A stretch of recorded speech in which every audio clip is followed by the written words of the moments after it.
নমস্কার, আমার আপনজনেরা রুদ্রবার্তে আপনাদের সকলকে স্বাগত জানাই। আমি রুদ্রপ্রসাদ ব্যানার্জি। যা হবার ছিল তাই হলো।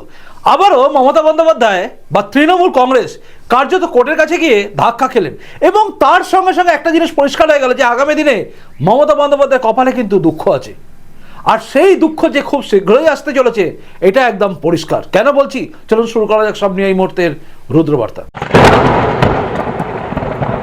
যেটা বরাবর হয়ে এসছে আমাদের রাজ্যে, সেটা হচ্ছে এই রাজ্যের রাজ্য সরকার যে কোনো ব্যাপারে সোজা ছুটে যায় কোর্টে এবং সেখানে গিয়ে ধাক্কা খেয়ে ফিরে আসে। আজ সেরকমই একটা ধাক্কা খেয়েছে এই রাজ্যের রাজ্য সরকার এবং তথা তৃণমূল কংগ্রেস। ঘটনাটা আপনারা সবাই জানেন যে 8 তারিখে কিভাবে ফাইল চুরি বা ফাইল ছিনতাইয়ের ঘটনা ঘটেছিল।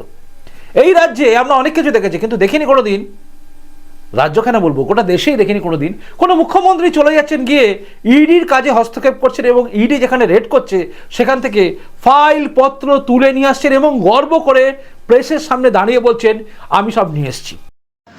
আপনারা জানেন 8 তারিখ অর্থাৎ 8ই জানুয়ারি সকালবেলা কিন্তু 7:30টার সময় যখন ইডি রেড করে একদম প্রতীক জৈনের বাড়িতে, তখন সঙ্গে সঙ্গে কিন্তু সেখানে পৌঁছে যান মাননীয় মুখ্যমন্ত্রী মমতা বন্দ্যোপাধ্যায়। যদিও এক্ষেত্রে আদালতে গিয়ে কল্যাণ ব্যানার্জি যুক্তি দেন যে তিনি হচ্ছেন তৃণমূল নেত্রী মমতা ব্যানার্জি, কিন্তু মুশকিল হচ্ছে তিনি একাধারে যখন তৃণমূল নেত্রী মমতা ব্যানার্জি তার সঙ্গে সঙ্গে তিনি মুখ্যমন্ত্রী মমতা ব্যানার্জি। তো এই তিনি পৌঁছে যান এবং সেখানে গিয়ে কার্যত ইডির যখন বা ইডির যে সমস্ত আধিকারিকরা আছে তারা যখন সেখানে গিয়ে রেড করছিল সেই সময় অলরেডি তাদের মধ্যেখানে ঢুকে পড়েন এবং সেখানে শোনা যায় যেটা অভিযোগ সেটা নাকি তিনি ধাক্কাধাক্কি করে সেখান থেকে ঢুকে পড়েন এবং তারপর তাদের হাত থেকে বা তাদের কাছ থেকে এবং প্রতীক জৈনের বাড়ি থেকে ফাইল ডিভাইস তুলে নেন।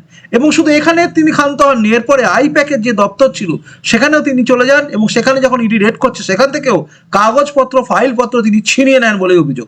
এবং এরপর তিনি কিন্তু সবার সামনে দাঁড়িয়ে একদম প্রকাশ্যে তিনি বলেন যে হ্যাঁ আমি নিয়ে এসেছি, এরা আমাদের কাগজপত্র নিয়ে যাচ্ছিল, এটা তুলে নিয়ে যাচ্ছিল, আমাদের নির্বাচনী সমস্ত প্রচারের কাগজপত্র ছিনিয়ে নিচ্ছিল, এটা গণতন্ত্রের ওপর হস্তক্ষেপ, আমাদেরকে হারাতে জোর করে করছে, এই টাইপের নানান অভিযোগ করেন কিন্তু এই মুখ্যমন্ত্রী মমতা ব্যানার্জি তথা তৃণমূল সুপ্রিমো মমতা ব্যানার্জি। কিন্তু আদালতে গিয়ে এই সমস্ত কিছু ধোপে টিকলো না, কারণ ইডি নাকি ছিনতাই করে নিচ্ছিল।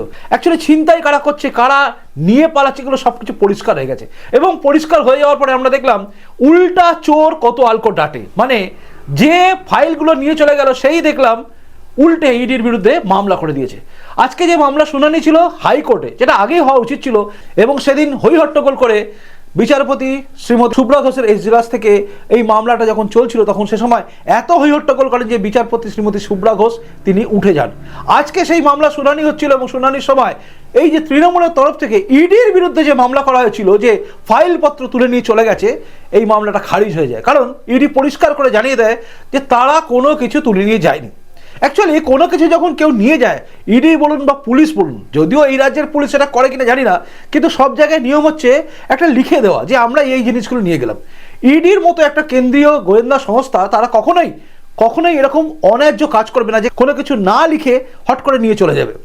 আর সেখানে গিয়ে আদালত নিশ্চয়ই বুঝেছে, পর্যবেক্ষণ করে দেখেছেন যে এই ব্যাপারটা পুরোপুরি ভুয়ো। যেভাবে ভুয়ো মিথ্যে কেস দিয়ে এই রাজ্যে তৃণমূল পার পেয়ে যায়, এবার কিন্তু পার পেল না। আদালতে গিয়ে একদম 2026-এর প্রথমেই কিন্তু আদালতে আবার একবার থাপ্পড় খেলো, মানে শুরুটা হলো থাপ্পড় খেয়ে। এই থাপ্পড় খাওয়া বা ধাক্কা খাওয়া এই কথাটা ক্লিশে হয়ে গেছে বলে বলে। এবার আগামীকাল হচ্ছে সুপ্রিম কোর্টে মামলা।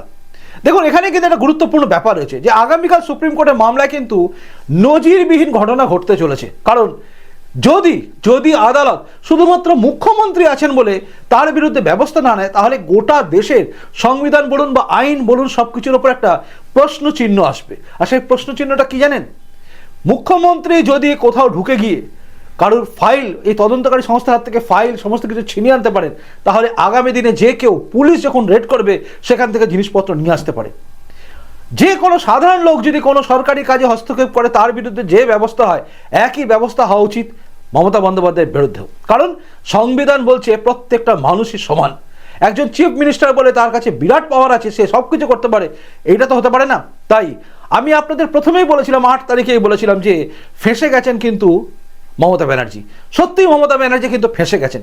বিভিন্ন উকিল, বিভিন্ন আইনজীবীরা, যারা বড় বড় আইনজীবী, দুঁদে আইনজীবী, তারা সবাই বলছেন যে মমতা বন্দ্যোপাধ্যায়ের বিরুদ্ধে কিন্তু গ্রেপ্তারি পরোয়ানা জারি হতে পারে, কারণ মমতা বন্দ্যোপাধ্যায় খুব ভুল কাজ করেছেন। এবার দেখার বিষয় যে আইন আদালত যেহেতু মুখ্যমন্ত্রী, তাই তার ক্ষেত্রে আলাদা হবে কি? আপনি কি ভাবছেন আলাদা হবে? আর একটা কথা পরিষ্কার, যে আজকে যেভাবে আমরা দেখলাম কল্যাণ ব্যানার্জি, যিনি সরকার পক্ষের আইনজীবী, তিনি কিন্তু বললেন যে তৃণমূল নেত্রী মমতা ব্যানার্জি, যদিও তিনি বললেন সর্বভারতীয় দল, কিন্তু অ্যাকচুয়ালি আঞ্চলিক দল তৃণমূল কংগ্রেসের সর্বোচ্চ নেত্রী হচ্ছেন মমতা ব্যানার্জি, এবং তিনি ফাইলটা নিয়ে আসতে গেছিলেন। সমস্ত মিডিয়ায় বলছে ফাইল ডাকাতি কেস, মানে এখন এমন জায়গা হয়ে গেছে যেখানে গিয়ে লজ্জায় আমাদের মাথা হেঁট হচ্ছে। তৃণমূল কংগ্রেসের লজ্জা নেই, এই সরকারের কোনো লজ্জা নেই, বারবার আদালতে গিয়ে হারে, কিন্তু লজ্জা নেই। কিন্তু লজ্জা আমাদের লাগছে যে আমরা সেই রাজ্যে বসবাস করি, যে সেই রাজ্যে একজন মুখ্যমন্ত্রী নিজেকে যিনি মহান ভাবতেন, নিজেকে যিনি সবার কাছে মেলে ধরেন, তিনি আঁকতে পারেন, তিনি গাইতে পারেন, তিনি কবিতা বলতে পারেন, তিনি সব পারেন, আর তিনি ফাইল চুরির মতো কাজে জড়িয়ে গেলেন। একদম সরকারি কাজে হস্তক্ষেপ করা, যেগুলো সত্যি আমাদের লজ্জায় মাথা নিচু করে দিয়েছে। গোটা দেশের কাছে, গোটা বিশ্বের কাছে আমাদের মাথা নত হয়ে গেছে মমতা বন্দ্যোপাধ্যায়ের জন্য। আর আদালতে গিয়ে আজকে একই কেস হলো, যেটা হওয়া উচিত ছিল সেটাই হলো। সেটা হচ্ছে ইডি যে কোনো কিছু নেয়নি, আর এই যে তৃণমূলের তোলা মামলা, যেটা যে বেকার, সেটা খারিজ হয়ে গেল। আগামীকাল দেখার বিষয় যে সুপ্রিম কোর্টে গিয়ে কী হয়। সুপ্রিম কোর্টে যেহেতু মামলাটি চলছে, তাই হাইকোর্টে আর এই মামলা নিয়ে কোনো কিছু শুনানি করতে চাইলো না ইডি, তারা চাইলো সরাসরি সুপ্রিম কোর্টে কি হচ্ছে মামলাটা, কারণ সুপ্রিম কোর্টে এই মামলাটা আগামীকাল শুনানি হবে। আগামীকাল এই শুনানির দিকে নজর আমাদের থাকবে, কিন্তু তার সঙ্গে সঙ্গে গোটা বাংলার মানুষের কাছে প্রশ্ন, আপনারা কি ভাবছেন? একজন মুখ্যমন্ত্রী যে কাজটা করেছেন, সেটা কি করা উচিত হয়েছে? যদি মনে করেন উচিত হয়নি, তাহলে অবশ্যই জানাবেন যে কি করা উচিত মানুষের। এইরকম একজন মুখ্যমন্ত্রী, যে মুখ্যমন্ত্রী নিজে বলতেন যে আমার বিরুদ্ধে কোনো মামলা নেই, কোনো কিছু নেই, আমার নামে কিছু আছে। আমরা জানতাম মমতা বন্দ্যোপাধ্যায়ের নামে কিচ্ছু নেই, কিন্তু আজ জানলাম, বা যা জানছি আমরা, যা দেখছি আমরা, যেটা মমতা বন্দ্যোপাধ্যায় গর্ব করে বলছেন যে হ্যাঁ আমি ফাইল ছিনিয়ে নিয়ে এসেছি বা ফাইল নিয়ে এসেছি, এটা লজ্জার বিষয়। যাই হোক, চোর তৃণমূল সবাই বলতো, এখন ছিনতাইকারী বা ফাইল ছিনতাই তৃণমূলও অনেকে বলবে, তাই নাকি? যাই হোক, দেখার বিষয় আগামীকাল কী হচ্ছে। আগামীকালের দিকে নজর আমাদের থাকবে, আর আপনাদের কমেন্টসের দিকেও নজর আমার থাকবে, আর আমার পরবর্তী রুদ্রবার্তা দেখার দিকে নজর আপনার থাকুক। দেখা হচ্ছে পরের রুদ্রবার্তাতেই। আসি, নমস্কার, বন্দে মাতরম, ভারত মাতা জয় হোক, জয় হিন্দ।